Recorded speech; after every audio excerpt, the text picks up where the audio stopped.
zvatisingaone kana kuti zvamusingaone imi nemaziso enyu tiri kusimbisa izvozvo naika.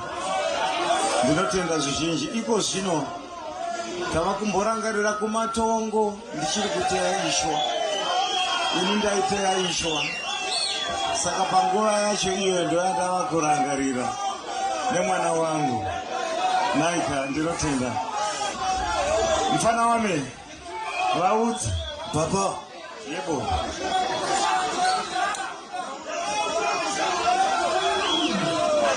mwari dzavanongoita soukava zvinhu zvavo kwavanobvira nazvo tachana svomo dzavo dzavakaita kubva musi wekutanga.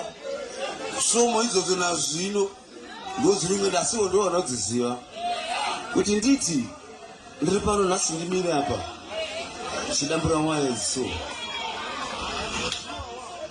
mbereko iyi ndo yandichengeta, ndo yandirera, ndo yarera uno mutumbi.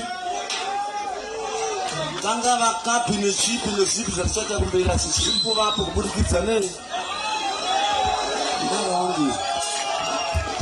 wangu vamwe vanoti senior lecturer but kwandiri neso vanopfuura ausenior lecturer kuti ndidi profesa here kana kuti handiziva asi nditi sezvataura yokanzi mwari ndo vanoziva dziri kuseri kwemaziso edu aya anohwaira.